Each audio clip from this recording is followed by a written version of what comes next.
दोस्तों इस समय टेस्ट में टीम इंडिया का हाल कुछ ऐसा है कि शब्द निकालना मुश्किल हो गया है। आज हम जिस मैच के बारे में बात कर रहे हैं उसमें इंडिया की इज्जत इस समय दांव पे लगी हुई है। एंड यकीन मानिए इस मैच के बाद में बातें काफ़ी लंबी चलने वाली हैं। बस एक चमत्कार के भरोसे पर इस समय पूरी टीम इंडिया टिकी हुई है। 7 विकेट गिर चुके हैं, बमुश्किल 180 रन बन पाए हैं। समझ में नहीं आ रहा है कि गाड़ी कहाँ जाएगी, क्योंकि अभी भी इंडिया 300 से भी ज़्यादा रन पीछे है साउथ अफ्रीका से। और यकीन मानिए ये मैच किसी दूसरे देश में नहीं चल रहा है, ये भारत की धरती पे ही चल रहा है, जहां पर एक समय पर इंडिया को हराना नेक्स्ट टू इम्पॉसिबल हुआ करता था। आज की तारीख में ऐसा लगता है कि सो के उठ के कुछ बच्चा बैठता है और इंडिया हार जाता है। घर के शेरों का ये हाल आज तक कभी मैंने नहीं देखा। जो टीम कभी ओवरसीज में धूम मचा रही थी, आज वही टीम अपने घर में धूल चाटने के लिए मजबूर हो गई है। साउथ अफ्रीका ने 489 रन का एक पहाड़ स्कोर किया। आप सोचिए 489। और जब हमारी बैटिंग आई तो जैसे किसी ने प्लग खींच दिया। 10 रन के अंदर शुरुआती 4 विकेट गिर गए। जी हाँ, सही सुना आपने, 10 रन 4 विकेट। इंडिया का फ्यूनरल मूड ऑन हो गया था। एंड सबसे दर्दनाक क्या हुआ जानते हैं? अपोजिशन के 7-8 नंबर के बैट्समैन सेंचुरी मार के जा रहे हैं, 90s मार के जा रहे हैं। मुत्तुस्वामी ने 100 मारा, मार्को एंसन ने 93 बनाया। लेकिन हमारे टॉप 7 की अगर मैं बात करूं, आ रहे हैं, जा रहे हैं, चलते हैं, आते हैं, बस ड्रेसिंग रूम का एसी की हवा खाने के लिए आए ये लोग, ऐसा लगता है। ऋषभ पंत ने जो शॉट खेला, तुम कप्तान हो, ठीक है, समझ में आता है कि तुम एक अटैकिंग बैटर हो, लेकिन तुम कप्तान भी हो। पिच पे तुम खड़े रहोगे तो सामने वाली टीम के ऊपर वैसे ही एक साइकोलॉजिकल अपर हैंड रहेगा हमारा। लेकिन नहीं, तुम्हें अपना बल्ला घुमाना है, क्योंकि तुम बल्ला नहीं घुमाओगे तो फिर रात को तुमको अच्छा नहीं लगेगा।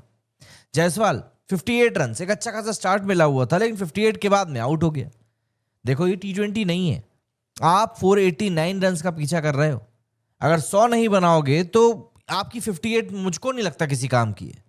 ठीक ऐसी केएल राहुल भी 22 रन पर चलते बने। ये वही राहुल है जिनके ऊपर सबसे ज्यादा जिम्मेदारी थी। अभी उनको ओडीआई की कप्तानी भी दी गई है। लेकिन जब वक्त आता है एंकर बनने का, तब राहुल ने सोचा कि एंकर को भी तो ब्रेक चाहिए और निकल लिया पवेलियन की दौर। साई सुदर्शन का तो खैर मैं क्या ही बोलूं, इस बंदे के ऊपर तो ऐसा लगता है कि किसी ना किसी के तो कुछ राज हैं जो उस लड़के ने छुपा के रखे हुए हैं, और यही कारण है कि इसके ऊपर ना इतना ज्यादा ट्रस्ट किया जा रहा है। बंदे को अपॉर्चुनिटी के नाम पर गोल्डन अपॉर्चुनिटी मिल रही है, और इतनी ज्यादा मिल रही है कि पूछिए मत। यहां पर बंदा ऐसा लग रहा है कि अपने करियर को डिफाइन कर सकता था, लेकिन अब ऐसा लगता है करियर को डिफेंड करने के लिए खेल रहा है। आउटकम ही नहीं निकल के आ रहा है, ऐसा लग रहा है। और जितनी बुरी बैटिंग हो रही है ना, उसको देखकर ऐसा लगता है कि आने वाले कई लंबे समय तक चांस ढंग से मिलना भी नहीं है। अभी जिस तरह की सिचुएशन टीम इंडिया की इस समय क्रिएट हुई है, उसी की अगर हम लोग सिंपल तौर पर बात करें तो आपको भी समझ में आ जाएगा कि आखिर यहाँ पर माजरा क्या है। क्योंकि चीजें जितनी सिंपल दिख रही उतनी है नहीं। 40 बॉलों के ऊपर साई सुदर्शन 15 रन बनाकर आउट हुआ था। ध्रुव जुरैल आया, बंदे ने खाता तक नहीं खोला, 11 बॉलों के ऊपर डक बनाकर आउट हो गया, और ये सब चीजें एक्सेप्टेबल नहीं है। इसके बाद में रविंद्र जडेजा 6 रन बनाया, ऋषभ पंत 7 रन बनाए, नीतीश रेड्डी 10 रन बनाए। आखिरकार आपका फिर से एक बार वैल्यूएबल बैटर जो है आपका वाशिंगटन सुंदर ही निकल कर आ रहा है। देखो भाई, ये पंत, हम सब जानते हैं कि भाई तुमको किस तरह का गेम पसंद है, लेकिन ये क्या ही है? हर जगह एक ही शॉट, एक ही एग्रेसिव पैटर्न। जब टीम 489 रन चेज कर रही है और ऊपर से विकेट गिर रहे हो, तो पागलपन का टाइम नहीं होता है। 7 रन पे तुम खुद आउट हो जा रहे हो, टीम की होप कट पेस्ट कर दे रहे हो, और तुमको लग रहा है कि भाई नहीं, सब कुछ चंगा रहेगा। जडेजा ने भी रन नहीं बनाया, ऑलराउंडर है, लेकिन बैटिंग में मैच्योरिटी दिखानी पड़ती है। जड्डू भाई अगर ऐसे ही चलता रहा तो कोई बड़ी बात नहीं कि आने वाले दिनों में इनको ही बाहर का रास्ता दिखा दिया जाएगा और बोल देंगे कि भैया he is not fit for test cricket. Nitish Kumar Reddy, इस बंदे को भी बहुत मौके मिल रहे हैं ऑलराउंडर के नाम पर, है ना। 10 रन पे ये भी आउट हो गए। अरे भाई, इतने मौके मिल रहे हैं, आप बाहर नहीं चल पाए, समझ में आ रहा, आप घर पे भी नहीं खेल पा रहे हैं। ये बंदा भी ऑलराउंडर के स्लॉट में ही आया है, लेकिन ऐसा लग रहा है कोई फर्क नहीं पड़ पा रहा है इनके आने से भी। 65 पे पहला विकेट गिरा, 95 पे सेकंड, 96 पे तीसरा, 102 पे चौथा, 105 पे पांचवा, और अभी तक तो 7 विकेट गिर चुके हैं इंडिया के। पूरा मिडिल ऑर्डर एक तरीके से 10 रन के अंदर कोलैप्स कर गया। क्या था ये? ये चीज गली क्रिकेट में हो तो फिर भी एक बार समझ में आता है, क्योंकि वहां पे भी नहीं होती, पर फिर भी चलो। लेकिन यहां पर तो आप पूछो ही मत। साउथ अफ्रीका के 7-8 नंबर के जो बैट्समैन हैं, जो बॉलर हैं, वो आकर सेंचुरी 90s मार के जा रहे हैं, और हमारे टॉप 7 मिलाकर भी एक प्रॉपर फाइट नहीं दे पा रहे हैं।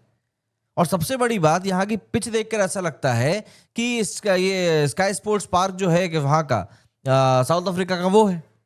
इंडिया का होम डोमिनेंस तो यहाँ पर दिख ही नहीं रहा है। इस मैच में होम एम्बैरेसमेंट ज्यादा दिख रहा है। दोस्तों, कमेंटेटर ने साफ तौर पर बोला कि ये ड्रॉ मैच ड्रॉ नहीं होने वाला है, और सही भी है। ये मैच या तो हाथ से चला जाएगा या फिर असली ब्रूट लेवल का चमत्कार होगा, वहीं से टीम इंडिया वापसी कर सकती है। लेकिन सर्वाइवल की जो बॉडी लैंग्वेज होती है ना, वो इंडियन बैट्समैन में कहीं से कहीं तक नहीं दिखाई देती।